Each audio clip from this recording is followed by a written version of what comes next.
Watching Harrison Butker get slaughtered by the left online has given me so many flashbacks to when I was on TikTok with 350,000 followers creating parenting content, but also had a Catholic YouTube channel. Always wore some type of Catholic emblem around my neck. Never hid my faith from anybody, was very openly Catholic, and would answer those questions in the comments or in random videos that never succeeded very well. You have an NFL kicker who is also very openly Catholic, who gave a commencement speech at a Catholic college speaking on Catholic values. And it's amazing to me that so many people want to say that it's inappropriate for him to say all of the things that he said. No matter where you look right now, there is dissent. If it's in Catholic circles, they're debating about the TLM, or whether he should have said that Catholic birth control isn't a real thing, or this is whatever.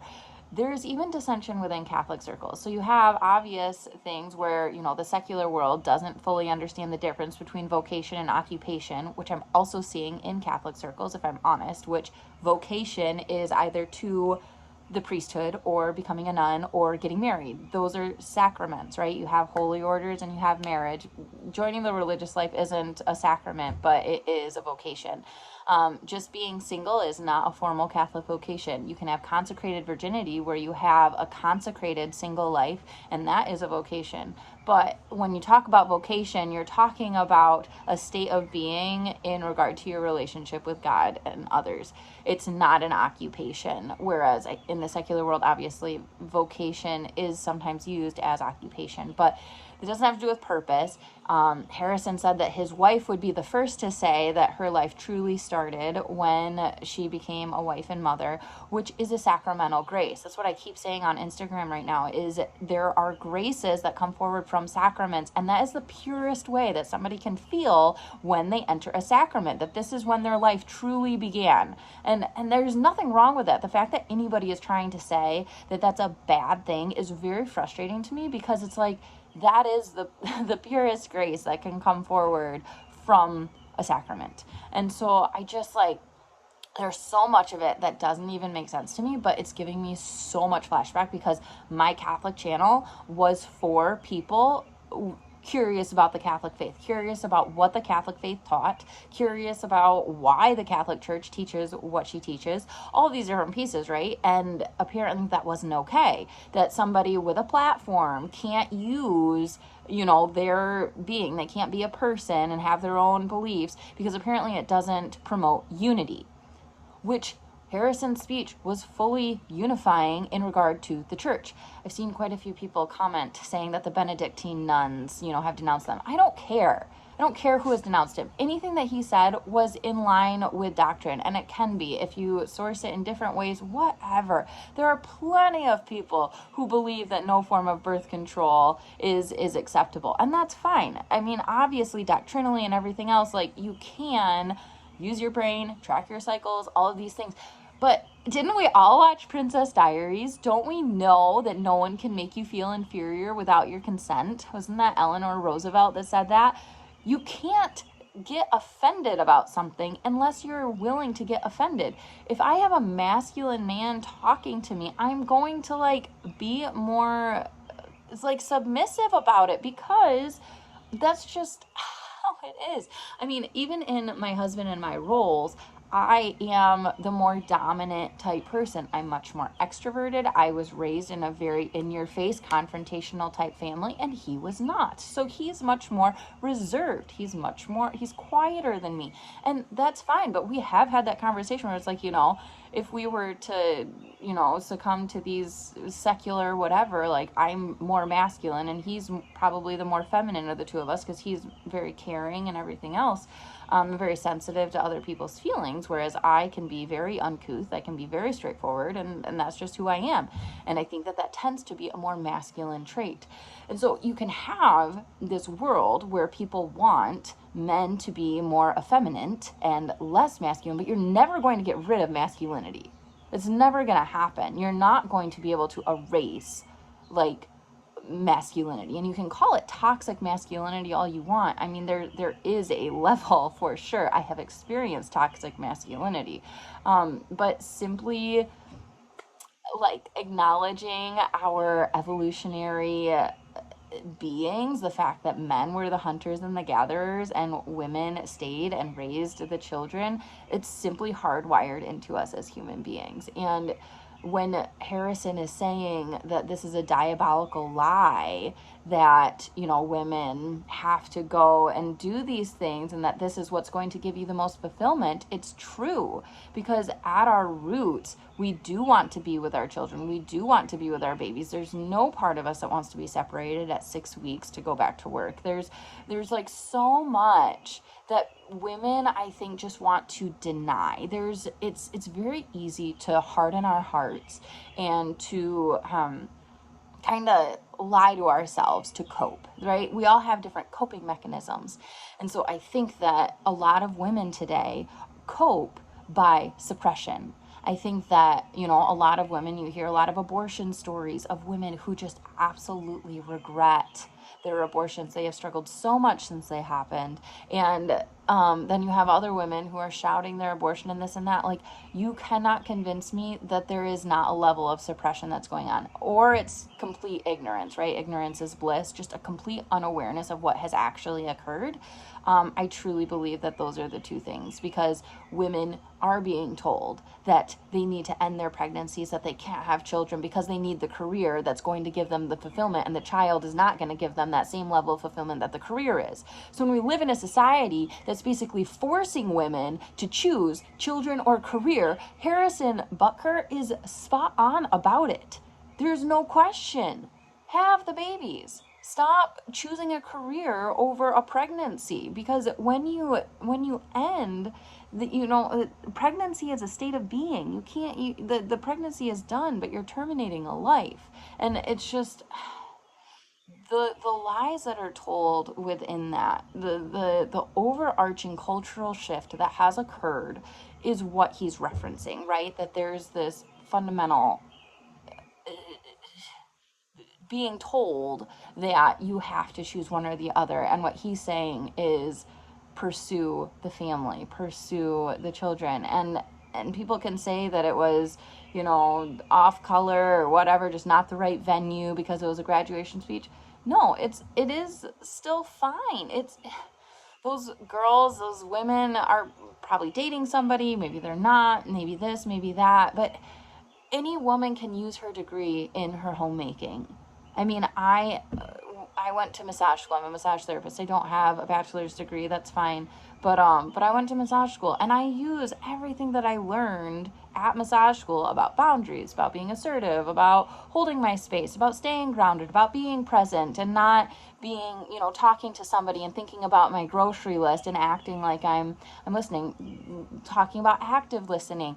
Everything that I learned at massage school is directly applied in my day-to-day life with my kids. And it's the same thing for any degree that anyone would pursue, any woman would pursue and then become a mother, a homemaker. You know, you talk about different agricultural stuff or engineering. There's always going to be a level of taking what you've learned and applying it to whatever stage of life that you're in. My husband went to school for civil engineering, and he's a plant manager at a manufacturing company. Totally different world, but he still was able to take a lot of what he learned and apply it to his job.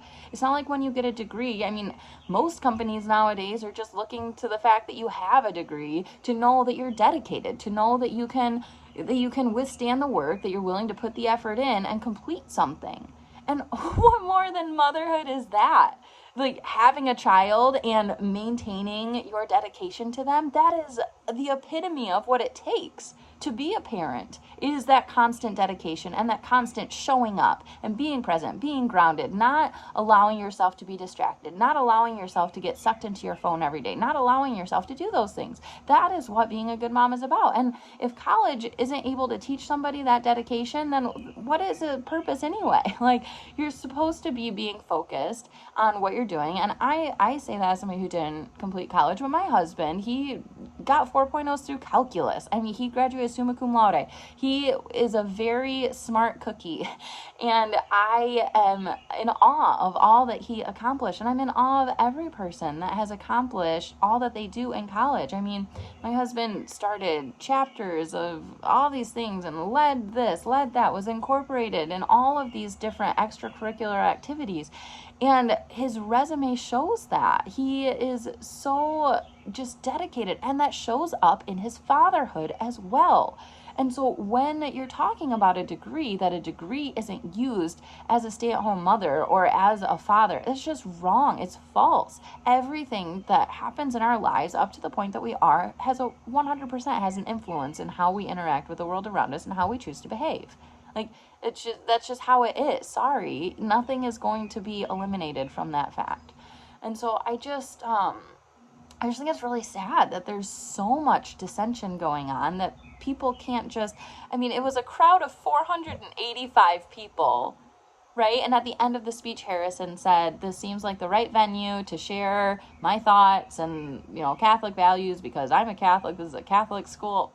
Like, this is the a safe space to do this."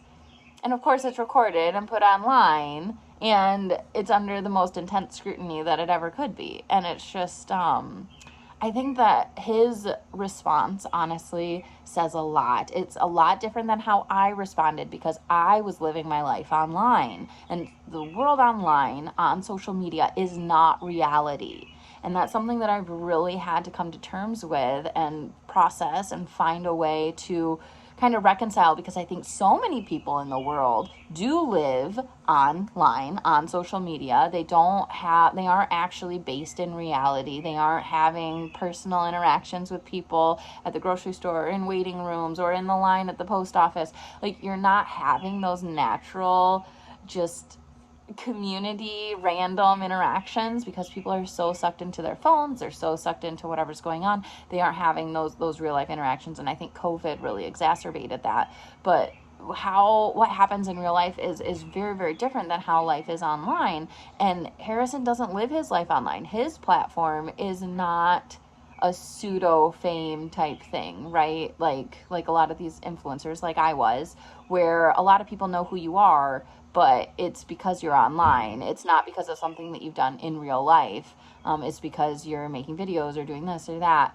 And so I think that I think that his response is nice, because it's rooted in reality. He's not online trying to defend every word. He's not online getting sucked into it, which is exactly what happened to me, where I was like, well, no, this is what the church teaches and why. This is the difference between vocation and occupation. This is that. Like, he could be online right now fighting to the death for why he said what he said, and his response is just silence. Because he said what he said. It was a well-prepared speech. It was obviously approved by the college. Anyone, I think, who is saying that, the NFL came out and said, oh, we're about inclusion, this doesn't stand for our values. But the inclusion has to also include Christians. I mean, how hard is it to say that, he gave a speech and he's a Catholic at a Catholic college, so what else would you expect? Kind of a thing. Like, they're fundamental values that we hold. And I truly don't think, like, somebody had said that if somebody had been born via IVF in that crowd, how would they feel knowing that he thinks that they shouldn't be alive? He never said anything of the sort. In Catholicism, we believe that the life of the person is the redeeming factor of IVF, that because of the life that has come forward, God has made this disordered piece. He's brought fruit from it. He has redeemed it by bringing this life. And so this life is so valuable and precious that it's how God has redeemed this fallen nature of man, right? And so this is so precious, and it's not saying that you shouldn't be alive, but I mean, then you get into that argument of abortion, right? So you're going to say that about IVF, but then you're going to be pro-choice and say that a parent should be able to say, hey, I don't think you should be alive, so I'm going to kill you in my belly. Like, I think that argument backfires really fast if that's the argument you want to use for IVF, because that's exactly what anyone's saying to that baby that's in the tummy. So but I guess at the end of the day, you can sit there and scrutinize every word that he has said. But, I have this shirt that I wear, and it's, don't be a salty heifer. Just don't be salty. Don't be a salty heifer. Just come on. Like, you can't feel inferior without your own consent.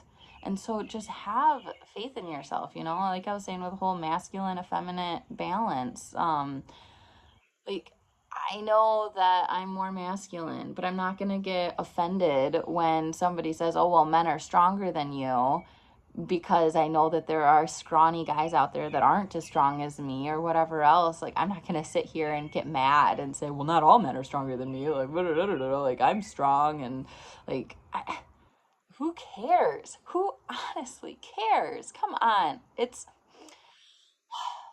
differing opinions are going to exist everywhere. And as you know, I am not shy to share my opinions about anything. I just think it's really unfortunate that that the left has gone so extreme that there's not even that space, like, for a Catholic to speak to other Catholics. Like, what else do you expect? You just don't think it should be online? Is that what it is? Is it because it's online? So if it happens in real life, it's okay, but if it's posted on social media or if it goes online, then it has to be condemned because somebody can't use their platform for that? Like, it doesn't add up and it doesn't make sense, because ultimately we are living in real life, and I do believe that the vast majority of these people are very good people. They're people that would help you clean up a mess at the grocery store. They're people that would help you, like, smile at you, help you find something, stop at the side of the road and offer you a jump.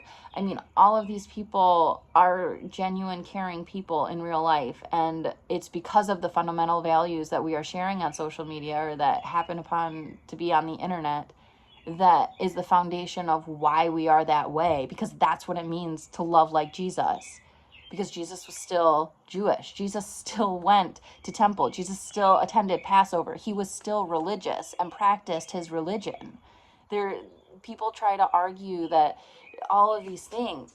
It's just like, if I had one piece of advice to anybody, it's like, don't try to learn about a religion from somebody who's not actively practicing that religion. Like, you have to be seeking people who actually are practicing what they're preaching. Um, and make sure that that is what you're finding, because that's, even when I was in the parenting community, it was like some of the people I would see talking, they're like, oh, well, I still lose it on my kid in the background, but gentle parenting is the way to go. It's just like, well, you're actually not being honest then, because if you're still spanking your kid or raging at your kid or doing this or doing that and doing your positive parenting solutions, you're not actually getting the outcome of only doing positive parenting solutions. Like, your spanking and your raging is still having an impact on your child. And also, like, and now you also have this balance of positive parenting solutions. But, it's like you're not practicing what you're preaching, though, because you're telling people that they have to do this all of the time. And you're not, there's no balance. And doing this only all the time does not result in healthy boundaries. And that was my biggest thing, is it's like, this is on the permissive realm, and so you're doing permissive and then raging in the background, and then, like, preaching that permissive is the way to go because it works so well, and then you're raging later on that day.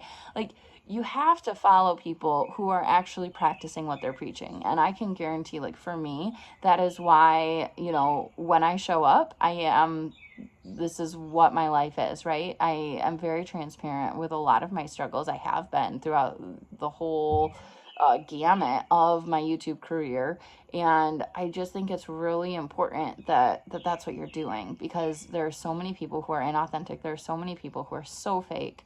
And I think that Harrison Butker I think that he's genuine. I think he's authentic. I think that he and his wife have a very stable marriage. I imagine that everything there is just, like, healthy and balanced. And that's what I want to believe, because it's like, you talk about the NFL and all this other stuff that's going around about this player who beat his wife and this player who got arrested for armed robbery and this player that and this player that. And the NFL hasn't come out and condemned any of that stuff. But then you have someone that's living a traditional Catholic life, and suddenly it's the worst thing that could ever happen, and the NFL needs to clarify that this is not what they stand for. It leaves me a little speechless, clearly. And so I don't know. I really think it's important to follow people who are practicing what they're preaching and who actually know what it is that they believe and why, because Sure, Harrison has a couple extreme views about, no Catholic birth control, this or that. He has a reason why he believes it. He enjoys the TLM Mass. Great. I'm not going to get offended at that. I don't like the TLM Mass. My kids would not sit still, and I don't want to go, and it just is how it is. But at the Benedictine rite, you have different rites of Catholicism. You have a crowd that readily accepted everything that he was saying because it's encouraging to us. It's encouraging to hear somebody talk who has similar values that we do in a world that this happens, where it's like, wow, there's somebody who's not afraid to like say, all of these different things.